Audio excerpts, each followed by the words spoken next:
पहचान पत्र देने में आपको क्या आपत्ति हो रही है? तो हमारी मांग है कि जेईई एक्शन बेलदार जॉब और क्राफ्ट के जितने भी हमारे डेली वेज के कर्मचारी हैं उनको परमानेंट किया जाए। और ऐसे कोर्ट के आदेश है, हम भीख नहीं मांग रहे, ये कोर्ट के आदेश है। एक कोर्ट में केस आता है हमारे यूनिवर्सिटी स्टेट ऑफ कर्नाटक का, इन हरामखोरों ने इशू को बना लिया है अपना इशू। लेकिन सुप्रीम कोर्ट तक हम गए थे जब नाला बेलदार हमारे परमानेंट हुए, उस समय एक आई बात है कि हम ये सुप्रीम कोर्ट के ऑर्डर है, इसकी हम अवहेलना नहीं कर सकते।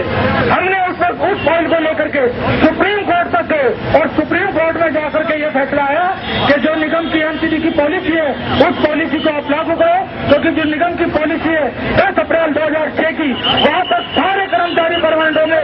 उसके बाद की जो पॉलिसी बनेगी उसके बाद में देखा जाएगा, लेकिन उससे पहले परमानेंट नहीं कर रहे थे।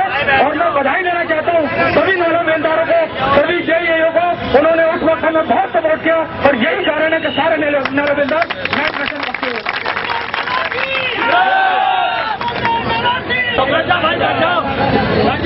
हमारे सक्सेना जी आ जाए, आईएएस भारद्वाज जी, जोगिंदर जून साहब, कसाना जी, पीएम शर्मा, मुकेश राज, सुरेंद्र खत्री जी और संतोष माइकल जी। ये तो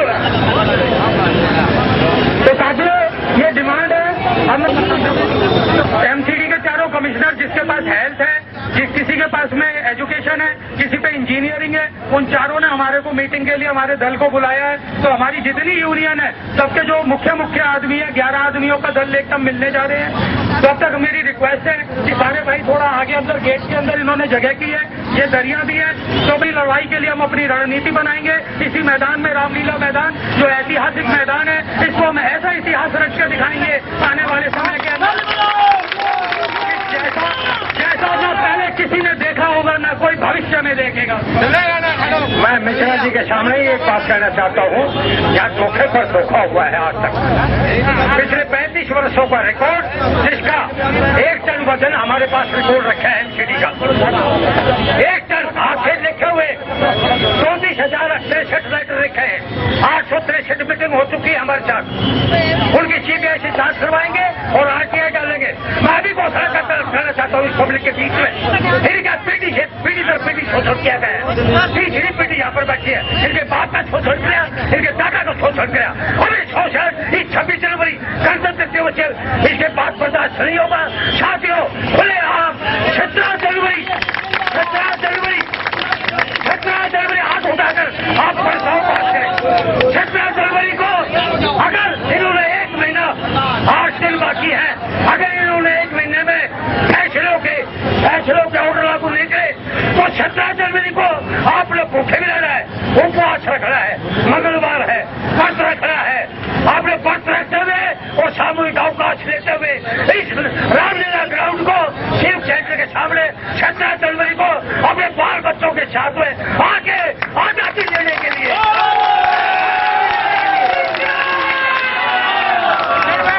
पूरी आजादी मिली है। पूरी आजादी के लिए, संवैधानिक अधिकारों के लिए, संविधान को लागू करवाने के लिए आप जो है संविधान की जो अवमानना हो रही है उसकी रक्षा करना चाहते हैं। 17 जनवरी को ऐतिहासिक दिन होगा रामलीला ग्राउंड में। क्या चाहते हैं? हम क्या चाहते हैं? इंसाफ के आगे अजोर जुल्म की चक्कर में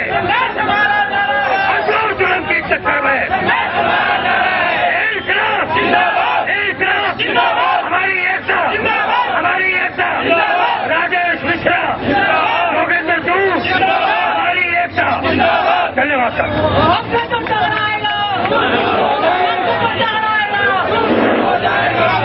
भाई। देखो बात ये है, अब ये सारी बातें पूरी हो गई और हमारी बात बिल्कुल पूरी हुई। देखो मैं सफाई कर्मचारी जो है मेरे हिसाब से आरपी सिंह साहब, चले खान साहब आप ये क्यों करें 900 की जरूरत में बैठा हूँ। मैंने कहा था हमारे जो विपिन भाई है प्रधान और प्रधान हूँ, मैं आप 900 की